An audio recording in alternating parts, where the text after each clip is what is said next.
Hola, ¿qué tal amigas, amigos televidentes en Extra Plus? Un gusto saludarles, darles la bienvenida a esta edición Sumando Vigores en Extra Plus. Conversamos en esta ocasión con Carlos Pérez Celedón, de Propuesta Ciudadana. Muchas gracias, Carlos, por estar nuevamente aquí con nosotros. Gracias por invitarme siempre, ¿verdad? Para poder continuar conversando acerca de la situación del país, de los últimos hechos y demás. A ver, a fuerza, de alguna manera, por fuerza, va a quedar la oposición finalmente bajo una casilla. Pareciera que por fuerza, ya no por el gusto de juntarse, sino porque no hay, como se diría popularmente, no hay otro palo donde ahorcarse. Sí. ¿Cómo va a pintar eso? Va pintando raro, porque vos sabés que tradicionalmente se ha pensado que dividir el voto, aquella famosa máxima colonialista, conquistadora, dividir para vencer, era una estrategia que se venía usando con bastante éxito, dividir el voto liberal. Pues eso es sumamente extraño que ahora se esté empujando a la gente a votar en una sola casilla. Fíjate que yo hice unos cálculos en otro programa, en otra entrevista, y yo exponía que como estaban algunas encuestas mostrando, existía el riesgo, el peligro de que el Frente Sandinista quedara en tercer lugar. Era un riesgo bastante posible, porque al estar la coalición nacional en la casilla del PRD, y la Alianza Cívica en la casilla de C por L, pues eso dividiría el voto opositor, pero a un extremo a tres partes iguales, supongamos, siendo generosos. Entonces 30-30-30 y un margen ahí de duda bastante interesante, ¿verdad? Pero corriendo el riesgo del frente de quedar en tercer lugar. Entonces da la impresión de que ahora la apuesta, y bueno, desde hace rato da esa impresión, es por el abstencionismo. Entonces, porque no se puede ganar una elección. Pero bueno, ahorita, en este momento las encuestas no hablan de abstencionismo como tal, sino gente que todavía no decide cómo va a votar. O al menos dice que no tiene por quién votar, pues le oculta al encuestador por quién va a votar. Comencemos un poco por ahí. Circuló hace poco y casualmente le facilité a tu equipo de producción una imagen de una encuesta reciente que se atribuye a Sid Gallup, que dice confidencial, y esa imagen pues presenta unos resultados bien interesantes. Una confidencial que no es el periódico, sino confidencial que es privada. Pues. Que alguien la filtró, pero curiosamente filtraron tres pedacitos de la encuesta, pues, o sea, como que querían que viéramos eso, ¿no? El que lo filtró. Entonces, mira, esa encuesta tiene varias cosas raras. Esa encuesta tiene en primer lugar, si vos contabilizás la gente que no tiene por quién preferencia partidaria, la que prefiere al Frente Sandinista y la que prefiere la oposición, te falta un 8% para totalizar el 100. Hay un 8% ahí que está en una nebulosa. Otro problema de esa encuesta es que las últimas que ha hecho Sid Gallup las ha hecho por vía telefónica. Y vos sabés que eso en un contexto como el nuestro, si vos me llamás por teléfono a mi número y me decís, quiero saber qué estás pensando políticamente, yo te voy a contestar cualquier cosa, menos la verdad, porque no sé quién me está llamando. Y vos te podés identificar, si cuando viene la persona y te muestra el carnet de Sid Gallup, te da recelo, no confías mucho, imagínate alguien por teléfono. Entonces la confiabilidad de esos datos es bastante dudosa, pero aparte de eso y tomando en cuenta eso, es curioso que de enero a mayo hay un salto de un 7% de preferencias por el Frente Sandinista, sin que haya ocurrido nada que nos pueda indicar, porque vos sabés que estos son fenómenos sociales que de repente porque sucedió algo extraordinario, ¡pum!, hubo un salto. Venía por el 22, 23, 25% hasta enero, y de enero a mayo, ¡pum!, 7% más y te aparece con el 32%, la intención o la preferencia por el Frente Sandinista. No hay ninguna causa para que esto haya sucedido, pero fíjate que es curioso, porque si hubiese este factor temor, el porcentaje debería ser mayor. La preferencia del Frente Sandinista podría ser un 40, un 45. Entonces, yo diría que esas encuestas en este momento no nos están diciendo las cosas. O sea, no podemos confiar en ellas y ese fue mi comentario en las redes alrededor de esa encuesta. Pues, no me dice nada, la verdad, porque es un voto oculto. El que dice que no tiene preferencia partidaria es un voto oculto, básicamente, que ronda el 60%. El que dice que va a votar por la oposición es un voto fuerte.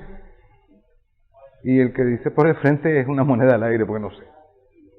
Puede ser motivado por la presión, por el temor, por lo que sea.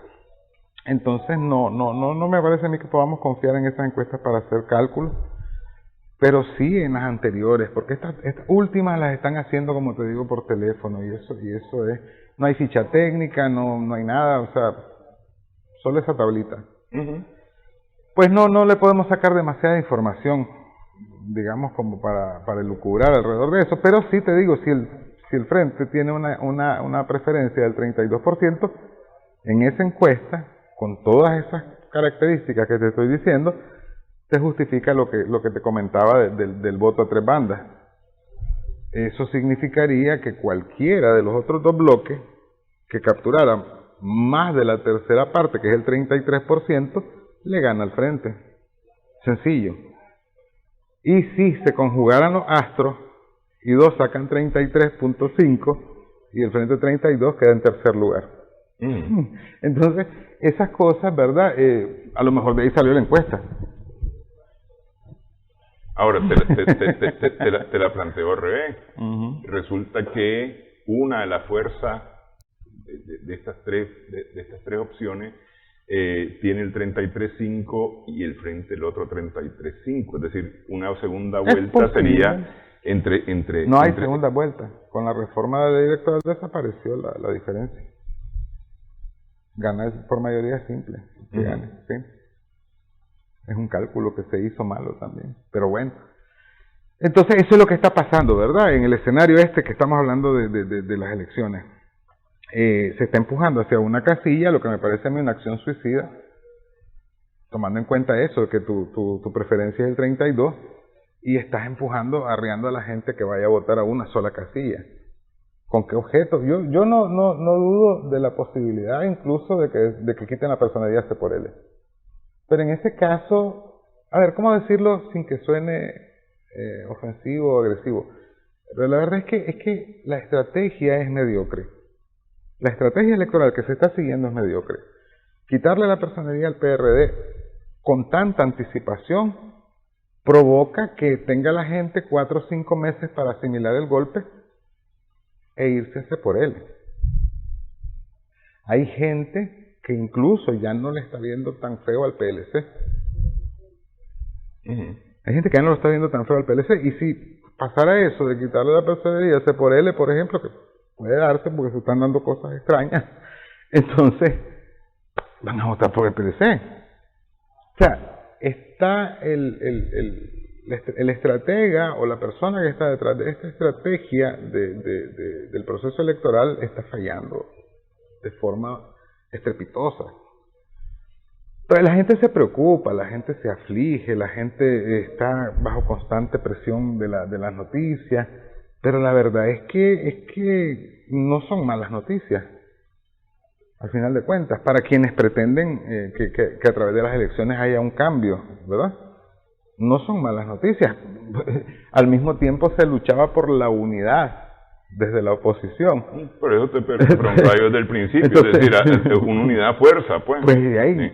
Si no querían unidad y la tienen, ¿verdad? Sí. No como ustedes la querían, pero ahí está. Entonces no sé, ¿verdad? Yo considero que la situación es curiosa, es interesante desde una perspectiva científica, para quienes nos gusta este tema de la política, de la filosofía, de la sociología. Lo puedes observar sin apasionamiento y darte cuenta de que estamos repitiendo patrones que son perdedores por donde la busques. A ver, justamente repitiendo patrones, yéndome a esta idea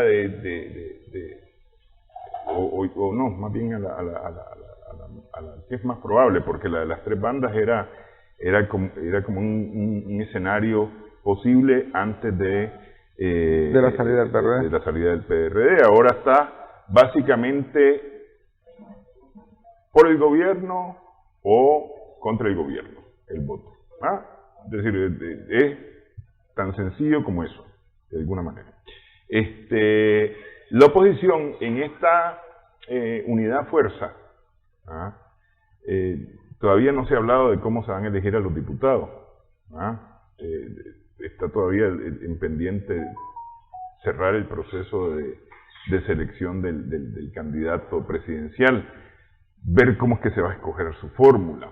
Pero pensando que con supuestos valores democráticos se va a elegir a los diputados de acuerdo a las representaciones que haya dentro de la oposición, va a ser una oposición con una cantidad de intereses particulares tan o peor que la 1 en el 90. Sí, hasta cierto punto peor. Mira, a mí me parece que lo que deberíamos de pensar como sociedad, como país, que desgraciadamente, lo he dicho en algunos de los programas, nuestra élite es mediocre, y hablo de toda la élite económica, política, académica, yo lo he dicho así, ¿no? Se ha planteado esta situación electoral como que si fuera alguna salida, y no es ni siquiera la puerta de salida. Fíjate que puede ser el inicio de nuevos conflictos y más violentos y más feos, más incómodos.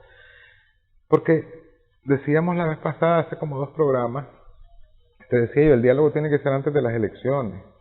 El diálogo tiene que ser antes de las elecciones. Nadie va a salir con una legitimidad real de este proceso electoral. Nadie. Por eso que estás diciendo vos, o sea, la oposición se está viendo forzada a votar por un cambio de gobierno en una casilla. El Frente Sandinista puede ganar de alguna extraña manera, puede asumirse ganador, pero la realidad es que no tiene la legitimidad para gobernar. Esa encuesta te lo está diciendo el 32%, 1/3 de la población simpatiza con el Frente Sandinista. Ni siquiera significa que vayan a votar por él, porque una cosa es que yo tenga preferencia por el Frente y otra cosa es que quiera votar precisamente por Daniel Ortega para presidente, que son cosas diferentes. No sé si has visto al Chino Enoch, ¿verdad? Hay gente dentro del sandinismo que no está conforme con lo que está pasando. Y si vos me preguntas qué partido es el tuyo, el Frente Sandinista, ¿vas a votar por Frente? Fíjate que la estoy pensando, no estoy muy de acuerdo con lo que están haciendo. Entonces no va a salir un grupo legitimado para gobernar. Entonces, si se pretende montar un diálogo a posteriori, va a ser demasiado difícil, porque van a pasar una de 2 cosas. O la oposición logra incentivar a la gente que vote masivamente, y entonces vas a tener un bloque opositor con un 70-80% de respaldo, ¿verdad? O francamente se comete un fraude de magnitudes gigantescas y vas a tener a un gobierno, como se mantiene hasta este momento, armado en las calles, ¿verdad?, como ejército de ocupación, con un 20% de respaldo popular. Entonces la legitimidad no va a estar del lado del... Porque por el otro lado, si se hiciera valer el resultado mayoritario de la oposición, tenés una amenaza de golpe de Estado inminente. Y que hay que estar claro de eso, ¿verdad? Porque si la consigna es, pase lo que pase, cueste lo que cueste, no vamos a entregar el poder. Y si la consigna es, o nos salvamos todos o nos hundimos todos, pues nos vamos a hundir todos. Entonces, vos lo que podés esperar en ese caso de un triunfo masivo y enorme de la oposición es que haya un golpe de Estado. O que simplemente, un golpe de Estado que no necesariamente tiene que ser el ejército derrocando a alguien, nadie le va a hacer caso al presidente, los diputados no van a poder tomar la asamblea, y lo hemos visto en Ecuador, en Bolivia, lo acabamos de ver en El Salvador. O sea, la situación no se va a componer. No es la salida para ninguno de los dos grupos. Por eso te decía hace 2 programas que la plática era antes. Pensemos cómo queremos salir de esta crisis, cómo vamos a mover el país hacia adelante y vámonos a unas elecciones. Yo te he propuesto hace como 4 o 5 programas, y Adolfo lo ha mencionado, y es una propuesta de nuestra organización, la constituyente.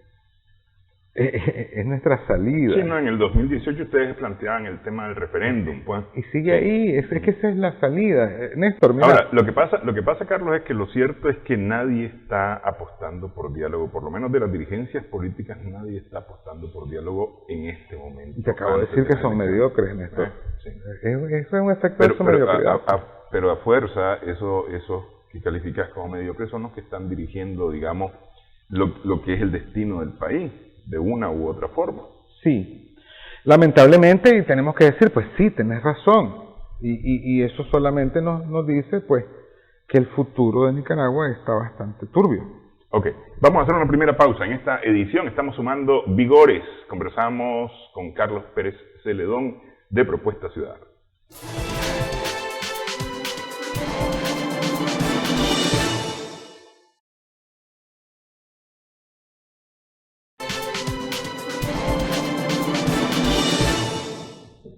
Seguimos sumando vigores en Extra Plus. Estamos conversando con Carlos Pérez Celedón de Propuesta Ciudadana. Vos mencionaste el tema de legitimidad del próximo gobierno. Puede ser un gobierno que sea legítimo, pero que no tenga la legitimidad. Es decir, que no tenga los apoyos suficientes. No hace falta mucho para desestabilizar el país.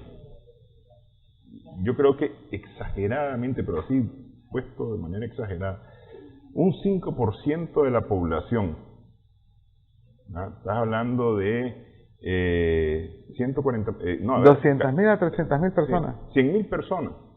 100.000 personas son suficientes para desestabilizar el país. Ya lo vimos en el 2018, es decir, habían 300 y pico de 400, vamos a decir, tranques, ¿no? Ponerle que había 200 personas por tranque. 80.000, una tontera. 80.000. ¿Y eso desestabilizó el país? Sí. Menos de 100.000 personas. Es decir, aquí, gane uno, gane el otro, efectivamente tiene que haber un acuerdo previo para no desestabilizar el país. Es decir, pero Néstor, discúlpame que te interrumpa, es que el problema de la visión, que también lo hemos hablado, de la visión ganar-perder o ganar-ganar, es que ellos quieren llegar, los dos bandos, quieren llegar a la mesa de negociación desde una posición de superioridad o fuerza para destripar al otro y sacarle todo. Entonces por eso no se puede dar, y creo que lo comentamos en su momento, y una de las cosas del primer diálogo, que aquel ríndase comandante, toda una mesa de rendición, que a mucha gente lo alegró, pero eso fue un desastre, porque entonces no, que vas a negociar. Entonces se desperdició esa oportunidad, se desperdició la segunda oportunidad, y de hecho la tercera que se pretende, porque creo que el presidente, el comandante Daniel Ortega, dijo en una de sus alocuciones públicas que vamos a las elecciones y después nos sentamos a platicar. Quiere eso, Él quiere eso, él quiere o ganarlas, que no sé cómo, con el voto de la gente, o ganarlas de otra forma, y entonces desde esa posición de ventaja sentarse a negociar, o perderlas, pero decirle aquí tengo todo mi ejército, mi policía, mi poder judicial, negociemos.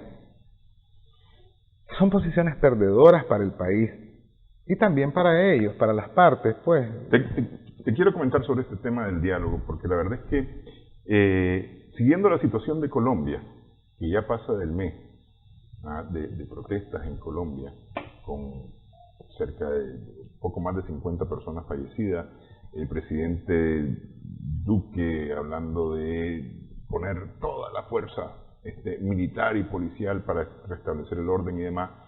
Se ha hablado prácticamente, desde la primera semana se ha hablado de un diálogo con la Comisión Nacional de Paro. Y efectivamente, eso está caminando. Lo que pasa es que el diálogo no ha empezado. Y entonces a mí me ha resultado lo más interesante, porque los mediadores, similares a los mediadores que había en el diálogo aquí, o testigos que había aquí, el otro día estaban informando que los temas que el diálogo no había iniciado, que lo que habían eran acercamiento de posiciones de las partes, y que ellos estaban trabajando justamente para llevar las posiciones comunes, no sé, por decir algo, la reforma tributaria, que era una posición común, yo no estoy de acuerdo, yo estoy de acuerdo, pero vamos a hablar de reforma tributaria, llevar esos puntos al diálogo, a la agenda de diálogo. Eso nunca hubo aquí. No, claro. Nunca hubo aquí, ni siquiera hemos trabajado, me parece a mí, en esa línea. Yo he estado conversando con muchas personas que tienen mucho interés en que haya un diálogo en Nicaragua y no hay acercamientos. El problema es que no hay ni a través de amigables componedores hay acercamiento. Entonces, irnos a sentar antes o después de las elecciones, de romplón, disque a dialogar, no va a haber diálogo. No, es que es imposible. Mira, solo el hecho de que durante 3 años la oposición no logró articularse alrededor de una propuesta única te demuestra la mediocridad de la élite que te digo. El hecho de que, bueno, aquí vamos a hacer un paréntesis, ¿por qué en Colombia eso es factible? Porque hay un comité de paro. Aquí no había nada de eso en ese momento, o sea... Pero acuérdate que, quienes estaban protestando aceptaron la propuesta de la Iglesia de que fuera la Alianza Cívica la que los representara. En el entendido que era una mesa de rendición. A ver, no estaba realmente pensado que iba a salir una cosa platicada y que no fuera la renuncia del presidente. Entonces, esa es una aceptación que no es expresa, es tácita, y que a la fecha todos los que están en el exilio, que estaban en los tranques en ese momento, cualquier cantidad de basura, pues, a la oposición que se ha quedado así aquí peleando lo que puede, pues, porque no lo reconocen, no nos reconocían, no nos reconocen, no reconocían a la gente en el diálogo, y al final pues eran los grupos más extremos en la posición de fuerza en los tranques. Sí, no, eso me he fijado yo, que hay muchos que empujan teniendo su casa segura, pero incluso que no son gente que salió después del 2018. Yo conozco a varias gente que ha vivido fuera de Nicaragua durante mucho tiempo y que son los principales. Hay que ir, hay que salir a la calle, hay que enfrentarse, hay que volarse tiros y no sé qué, no tanto. Y yo digo, pero a ver, brother, si vos tenés tu trabajo seguro, tenés tu casa segura, tenés tu familia segura, ¿qué estás mandando a la gente a morir? A enfrentarse a garrotazos con el otro. Mira, casualmente te decía que he estado repasando El Príncipe de Maquiavelo. A mí me hace gracia que, vos sabés que eso tiene siglos de estar escrito. Y los ciclos... Maquiavelo es 1500, 1600, ¿no? Sí, de la época de los Borges y de todo eso. Entonces, este autor hace un estudio, es uno de los primeros que hace un estudio sobre el poder, sobre la política, sobre los principados y todo eso. Y yo estaba recordando cosas, y entonces digo, voy a volver a leer el libro, porque esto ya pasó, y pasó hace siglos, y sigue pasando, y se repite, y se repite. Entonces, esta gente que promueve este tipo de acciones es gente que viene de una escuela vanguardista, de una escuela que vienen, es como descendiente del mismo marxismo, de las insurrecciones, de las revoluciones. Y bueno, son fantasías, ¿verdad? Porque ellos piensan que las cosas pues no han cambiado en el país y piensan que las revoluciones todavía tienen sentido, cuando ya la práctica nos ha demostrado que no. Hace poco estaba platicando aquí afuera antes de entrar al programa, ¿verdad? Simón Bolívar, libertador, que se quiso convertir en su propio autócrata y esto, y José Santos Zelaya en el caso de nosotros, ¿verdad? Esto es cíclico y es periódico y es permanente, estas constantes luchas por el poder, y se repiten los mismos patrones. Entonces, la idea moderna es romper con eso, que ya no siga sucediendo eso. Pero ellos quieren volver al caminito, ¿no? De la revolución, de llegar a un grupo de élite al poder, de aplastar a los disidentes, a los contrarios, porque esta es la misma gente que te dice que no puede haber sandinismo, que no puede haber policía, que no puede haber ejército, o sea, locuritas, esto no es así. Nosotros, si queremos funcionar como sociedad, tenemos que aprender a no ser excluyentes, tenemos que ser incluyentes con todos aquellos grupos que nos adversen políticamente, ideológicamente, o sea, tenemos que convivir ateos con cristianos, sandinistas con ultraderechistas, y tenemos que aprender a vivir. Y ese es el truco para que nosotros podamos salir, y esa es la plática que se tiene que dar, y establecer las bases para un Estado y una sociedad modernas del siglo XXI, donde ya esto no tenga cabida. Porque si vos te fijás, es cierto que en todo el mundo hay estos casos de protestas, de violencia y represión policial, etcétera, pero no las magnitudes.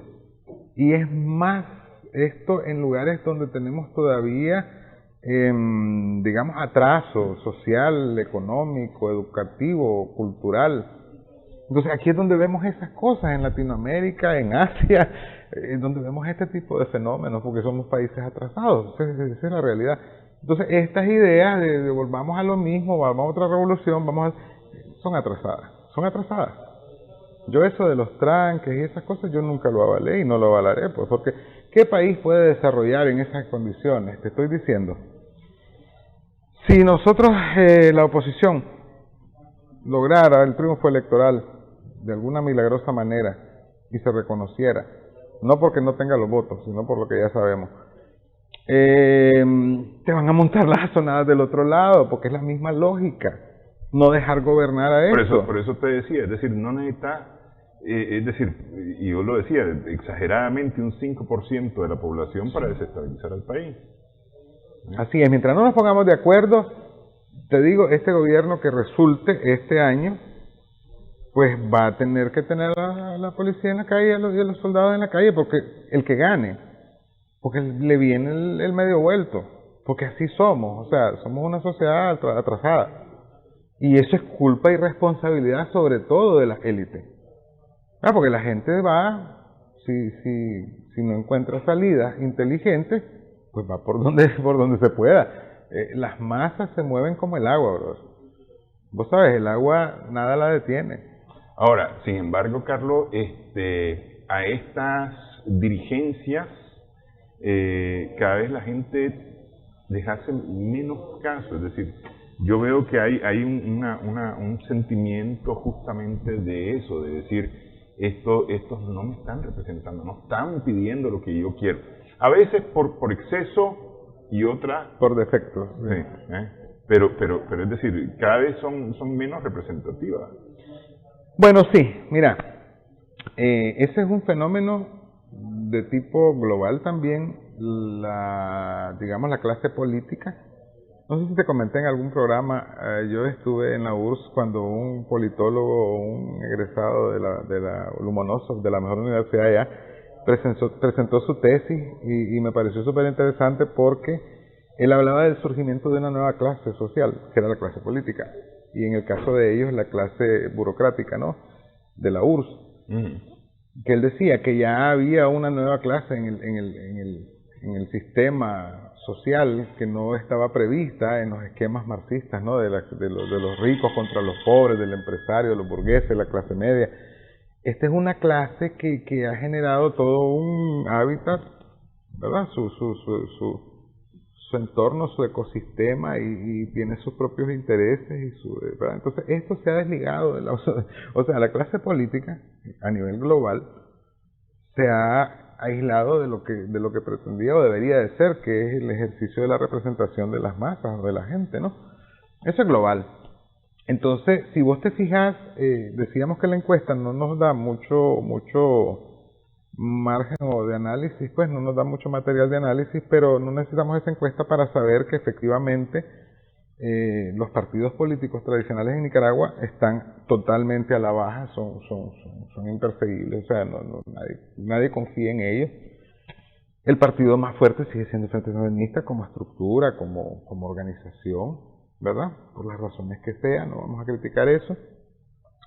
Pero igual, te decía, y tenés a sandinistas que están reclamando permanente y constantemente de que lo que se está haciendo en la cúpula no tiene nada que ver con lo que las bases quieren. ¿Desde cuándo no se hace un congreso del partido? ¿Desde cuándo no se hacen?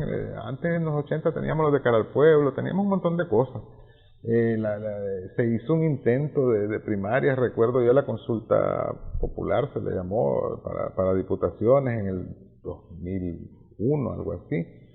Y al final terminó democráticamente con la primera alianza del grupo, porque todos se dieron los que se habían candidateado.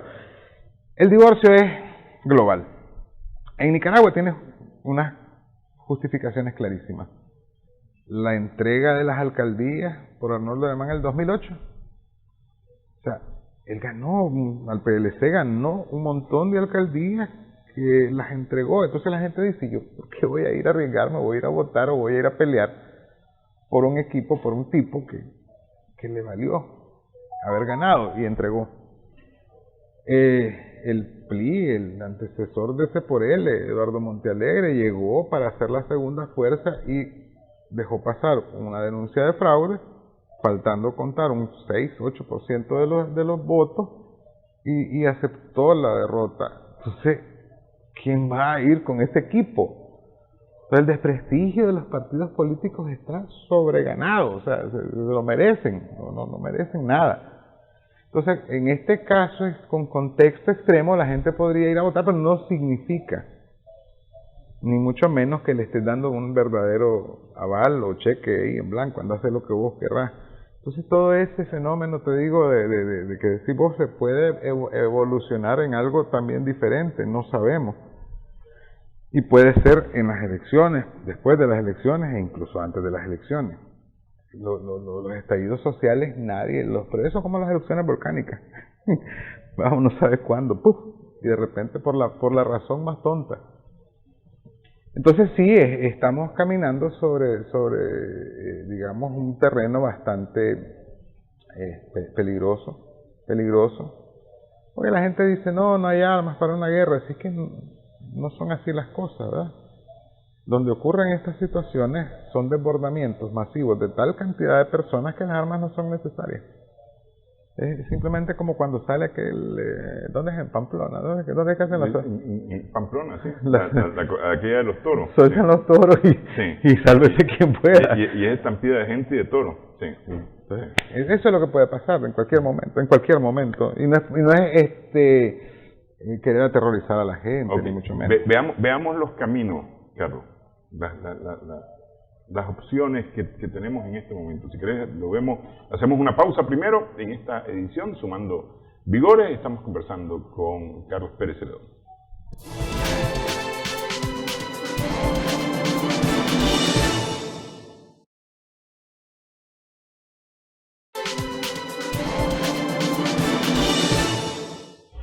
Continuamos Sumando Vigores en Extra Plus. Estamos conversando con Carlos Pérez Celedón de Propuesta Ciudadana. Ok, los caminos, Carlos. ¿Cuáles crees vos que son los caminos en este momento? Es decir, hacia dónde podemos ir en este país.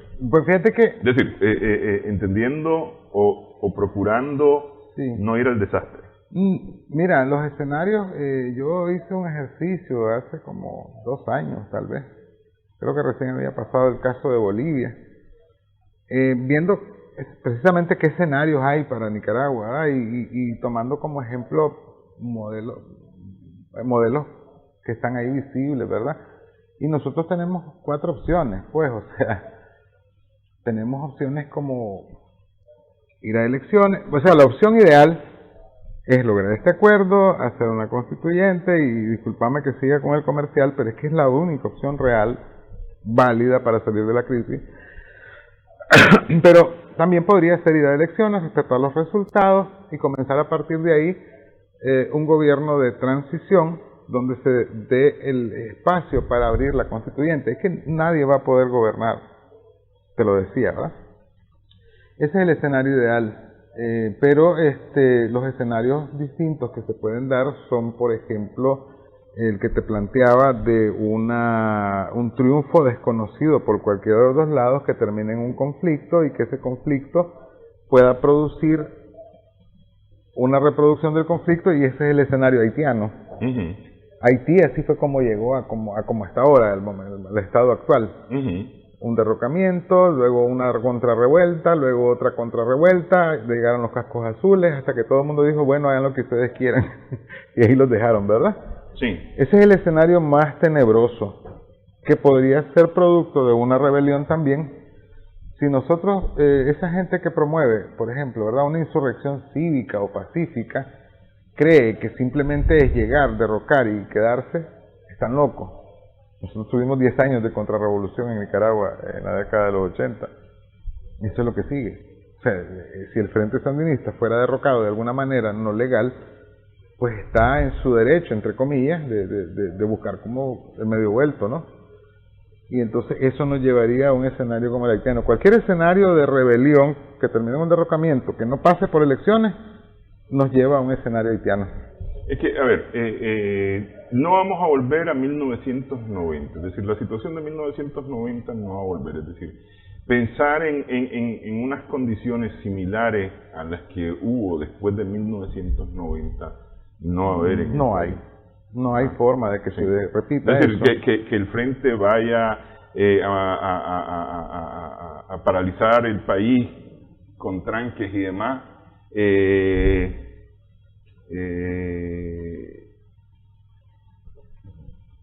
está relativamente difícil, me parece. Es decir, no es improbable. Discúlpame, pero difícil es que entregue el poder. A ver, es que comenzar de ahí. Ya lo dijeron. Yo no sé por qué nos queremos nosotros empecinar o encaprichar en hacer lecturas de cosas claras. O sea, ellos ya dijeron que no van a entregar el poder. Hacer lo que se tenga que hacer, y cueste lo que cueste, no vamos a entregar el poder. Ese es aquel famoso discurso de Tomás que lo han repetido y repetido en las redes, y lo han repetido más que cualquier otra persona en las redes de oposición. Es que es cierto, y lo están haciendo, Néstor, lo están haciendo. Esta exclusión del PRD, esta investigación de Cristiana Chamorro, esto que te digo yo no me extrañaría de que saquen a Cepore de la jugada, y tiene lógica que lo saquen. Entonces, eso están haciendo, no nos ceguemos, eso están haciendo, y están haciendo lo posible por entregar el poder, y hasta lo imposible, porque yo te digo, esa estrategia es triste. Cuando vos ves desde afuera, sin apasionamiento, lo que se está haciendo en el Consejo Supremo Electoral para quitarle la personalidad al PRD, eso da vergüenza, Néstor. Da vergüenza como profesional, como persona simplemente inteligente, o que te hablen de lavado de dinero con dinero que viene de la USAID, que también es la que da cosas para los niños, para las escuelas, la merienda escolar. Ahí no están los sacos de la USAID que los recibe el gobierno, entonces también ellos están lavando dinero de la USAID. O sea, están cayendo en unas situaciones, Néstor, que te digo yo que son vergonzosas para el mismo Frente Sandinista. Debería de ser vergonzoso para muchos sandinistas ver lo que están haciendo. Y yo te aseguro que lo es, pues. Vuelvo al Chino Enoc. ¿Por qué? Porque ha sido muy mediático. Él dijo, aquí no hay lavado de dinero, no, inventen otra cosa, da vergüenza. Él es abogado. Él es abogado. Entonces, hagan otra cosa, hombre, por favor. Él se siente avergonzado, Néstor, y tiene razón. Sí, el caso de afuera, que no somos del Frente Sandinista, es aquel caso de la vergüenza ajena. Vos mirás a Cairo Amador firmando eso, y yo lo conocí aquí, y es una persona que goza de cierto prestigio, de cierto respeto, y lo tiró al piso. Porque ¿cómo vas a sacar una sentencia o una resolución quitando la personería a un partido porque es evangélico, en un estado laico? Y porque se juntó, porque es notorio que se juntó con gente que no se tenía que juntar. Néstor, o sea, van a pasar décadas de risa leyendo ese tipo de resoluciones. Es vergonzoso. Entonces no quieren entregar el poder, no lo van a entregar, no lo quieren entregar. Vamos a suponer que lo entreguen. Entonces supone que lo entreguen, van a hacer imposible que el otro gobierne. ¿Por qué me decís que no, si lo van a hacer? Porque esa es la partida de la negociación, del diálogo. Pero más que estos salgan a la calle, a mí lo que me parece es que... Porque, a ver, mira, Carlos, es que yo veo que aquí se está peleando el hueso, para roer el hueso. Y cada vez menos carne, y eso ya no tiene nada. Y por eso te digo, aquí se está peleando el hueso. Es decir, ni siquiera es el troncho de carne, no, es el hueso. Es un hueso chollado. Lo que se está peleando. Entonces, y quienes están peleando no los veo yo preocupados por soluciones, los veo preocupados por sacarle un tuquito a ese hueso, una astilla a ese hueso. Mira, el pleito de fondo es mucho más profundo, ahí hay bastante carne. Y entonces ¿a qué voy? Que aquí yo lo he dicho ya en varios programas con vos y con otra gente. Aquí nos hace falta a nosotros un plan de nación consensuado, donde todos estemos de acuerdo, donde todos digamos esto es lo que queremos, un plan de nación en el que participemos todos en su elaboración, cosa que, es decir, humanamente es imposible que 7 millones nos pongamos de acuerdo, pero sí con la mayor representatividad posible, ¿verdad? Con mesas diferenciadas para lograr un buen acuerdo y que todos nos sintamos de alguna manera, sí, fíjate que yo estoy de acuerdo con que, es decir, no estoy de acuerdo con pero en lo general me parece que ese es el camino que debemos de tomar. Entonces, que podamos decir eso, yo no veo a nadie trabajando en esa línea, es decir, aquí voy a ver qué saco de la administración pública, cómo me engordo la bolsa, ¿ah? Y Carlos Pérez, que no está en la administración pública, que es ciudadano común y corriente, hay que ver cómo sobrevive. ¿Te acordás del tema del doble conflicto, verdad? Sí. Se ha planteado aquí claro, varias veces. Sí. Mira lo que pasa. Decíamos nosotros que en esta crisis se veían reflejados 2 conflictos. Un conflicto de una ciudadanía emergente que estaba luchando por derechos, por democratización, por justicia, por valores universales en el siglo XXI. Y está el conflicto tradicional de las élites por el hueso, por el simple hueso. Entonces, al desplazar a los grupos, que no necesariamente era todo azul y blanco, todo democrático, todo diáfano, todo bonito, pero que comprendía a esta ciudadanía emergente desde la UNAP, desde Propuesta Ciudadana. Por lo menos decía que lo entendía. Pues por lo menos ahí andábamos tratando de mover algo, ¿no? Y seguimos. Eso no ha desaparecido para nada.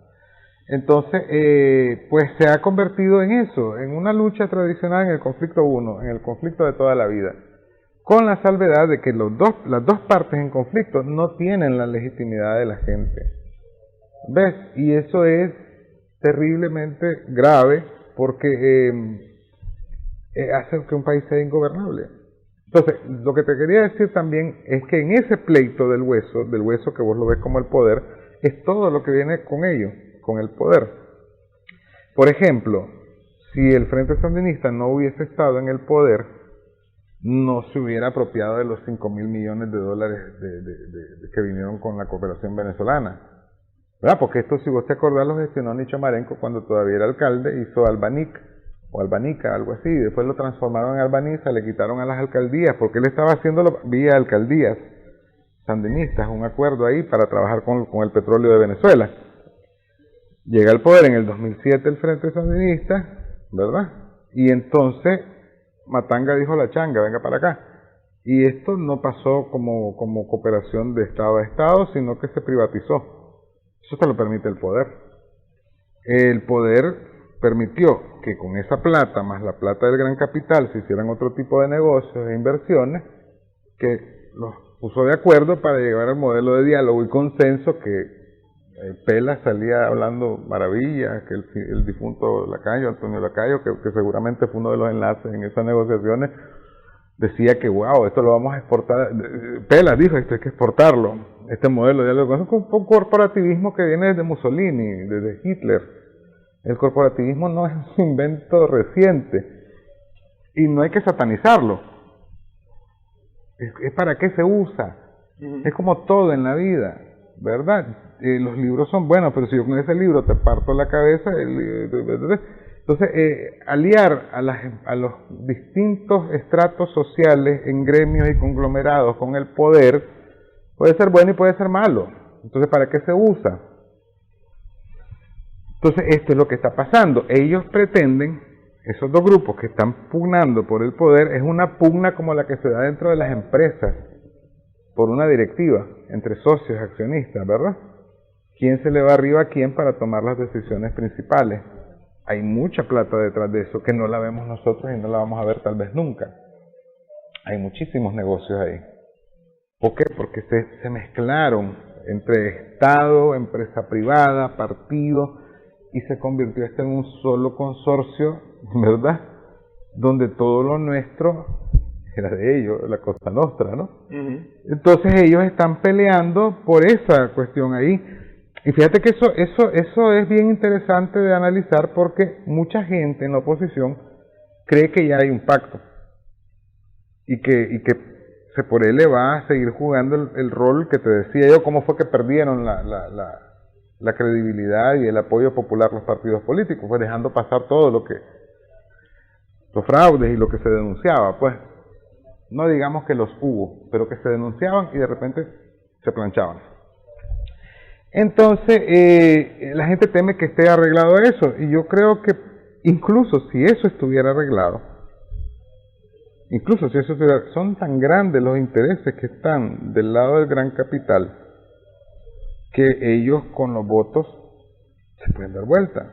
¿Qué es lo que pasa en ese tipo por eso la trabazón, y por eso yo no entiendo la gran estrategia de darle poder a su socio más fuerte, que está peleando con él la presidencia de la directiva, por decirte, dentro de la empresa. Esa estrategia que están jugando es perdedora, por donde la mire. Entonces es malo para Nicaragua. Es malo para Nicaragua porque pleito de elefante grande, ¿verdad? Todas las hormigas corremos el riesgo de morir aplastadas. Y es lo que nos está pasando. Ellos están en un pleito fuerte. Por ahí mire un tuit de Arturo Cruz. Puede decir la gente, no, él está jugando para apantallar, para impresionar, pero vos sabes cómo funcionan las cosas en política. Él ya lo dijo. Y cuando ganara Arturo Cruz, suponiendo que, porque todo parece indicar que los astros están alineados para que sea el candidato, y puede ganar, y ganar con una mayoría del 70%, y ese día se puede envalentonar,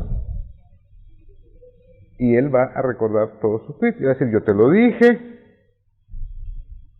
igualito de lo que estamos hablando, ¿por qué no les querés creer? Yo le creería, me conviene creerle. Entonces no sé, yo te digo sinceramente, hay una mala estrategia. Seporel está jugando pésimamente, Seporel está jugando a perder, el Frente está jugando a perder, y nosotros pues estamos en una situación muy muy complicada, porque esa figura de elefantes peleando y hormigas bajo el peligro, con el peligro de ser aplastados, me quedo con esa figura, porque la verdad es que me parece que en ese pleito por el hueso, ¿ah? Que no incluye a la mayoría de la ciudadanía, porque la ciudadanía no está peleando hueso. Nosotros queremos que no nos jodan el hormiguero, perdón. La ciudadanía quiere carne para vivir bien, quiere carne para tener tranquilidad, para tener trabajo digno. etcétera, ¿no? Mira, Néstor, discúlpame, vos no, yo sé que a vos no te gusta mucho algunas expresiones. Yo soy bien positivo, yo no soy negativo, yo soy optimista siempre. Y siempre nosotros, cada día y en cualquier momento, podemos esperar lo mejor de cada persona, incluso de la peor persona. Yo no pierdo las esperanzas de que alguien recapacite y se dé cuenta de la estupidez que están haciendo y de que lo que están destruyendo es el futuro de toda una nación. Porque Nicaragua, hace poco estaban publicando, este año, a pesar de los agoreros, estamos creciendo el 2%, por favor. Eso es ridículo. Si nosotros tenemos un PIB tan chiquito que nosotros, y después de la crisis de 3 años corridos y después de la pandemia, nosotros tendríamos que, para poder medio aspirar a decir que estamos creciendo, tener un 10, 12, 14% de crecimiento del PIB para medio creer que en algún momento dentro de los próximos 15, 20 años vamos a estar bien. Entonces yo me decía, estamos creciendo al 2%, wow, eso es para gente tonta, o para gente que realmente pues por su desgracia social y educativa no lo entiende, pero el 2% del PIB para Nicaragua es nada. Pero con todo y todo, Carlos, el hecho de que no sea negativo y es positivo, pues. Es que es cero. Pero es que ya el hecho de que sea cero es positivo. Sí, pero como te digo, si vos caes un año 9 y el siguiente creces 2, todavía estás debiendo 7. Sí, correcto. Y entonces, si lo ves así de simple, no es tan simple, pero míralo así. Si caímos 9, 4 y subimos 2, eso no es para sacarlo con bombos y platillos, ni mucho menos. No hicimos nada. No hemos hecho nada. Estamos tenemos el PIB de la época de Somoza, el PIB per cápita de la época de Somoza. O sea, yo la vez pasada te decía, para nosotros alcanzar a una de las economías más cercanas, por decir Honduras, El Salvador, que son más grandes que la nuestra, necesitamos 40 años sin que ellos crezcan y nosotros creciendo a ese 2-3% anual. Y que ellos no crezcan, que ellos se paralicen y se queden estancados. Okay. Vos me decís que no sos negativo, pero yo tampoco soy negativo, por eso yo apuesto, igual que decís vos, que alguien entre en razón, apuesto a que entremos en razón los nicaragüenses y vayamos a un gran diálogo nacional donde definamos qué país queremos tener. Sí, al final yo le he comentado a mucha gente, mira, el ejercicio del voto, algo que mucha gente critica, sobre todo estas personas que creen que debería de haber algún tipo de insurrección, no sé de cómo se lo imaginan. El ejercicio del voto es un buen primer paso para la ciudadanía, rescatar su condición de ciudadanía, asumirlo como una obligación independientemente de lo que se pueda pasar o se espere, porque ese es el poder, es una forma de expresar el poder de cada persona. Entonces vos vas a ir ese día en noviembre, desde ahorita ya vamos a comenzar esa campaña, y vas a darle tu poder a la persona que vos crees o que debería de resolver esto. Hay que ver qué hace con ese poder, ¿me entiendes? Y nosotros estar encima, porque también hay que seguir vigilando que cumpla lo que te promete. Entonces es un ejercicio ciudadano que hay que hacer, que lo hemos dejado de hacer por 2 procesos electorales consecutivos. El abstencionismo en Nicaragua, fuera de lo que dicen las cifras oficiales, anda por el 70, el 80%, realmente. Es elevadísimo. En las últimas elecciones vos ibas ahí, eso era como que estabas en El Salvador, en aquellas zonas desérticas, no había nadie votando. Hay que volcarse a las calles. No hacer relajo, no hacer nada, ir a votar. Esa es una acción cívica profunda. Si hay gente que se expone a que lo echen preso por tirar una chimbombita, por tirar papelillo, por hacer mandar una bandera, ahí no se va a exponer a nada. Va a ir a una caja y va a agarrar una boleta y va a decir, no estoy de acuerdo con vos, ¡pum! Y eso lo va a contabilizar ahí la gente, y lo vamos a ver, que si eso va a generar, todo es por parte. La primera parte es ir en masa y decir, o si estás apoyando al frente, igual, no, yo quiero que gane el frente, votar, depositar. Y la otra parte de eso es que quienes estén en las mesas tienen que tomar conciencia y hay que comenzar la campaña. es el futuro de todas y todos. Si vos haces una marufia ahí, te paseas en vos. Y yo insisto en el papel de los fiscales. Para mí el papel de los fiscales es fundamental y ahí la oposición tiene que realmente preparar a su gente. Carlos, el tiempo se nos fue. Te agradezco. Vamos a seguir platicando nosotros aquí afuera de cámara. Seguramente nos quedamos, como siempre, nos quedamos platicando. Seguro. Gracias por la invitación, sí. Néstor. Gracias, Carlos. Gracias a nuestras amigas, amigos televidentes. Continuamos sumando vigores en Extra Plus.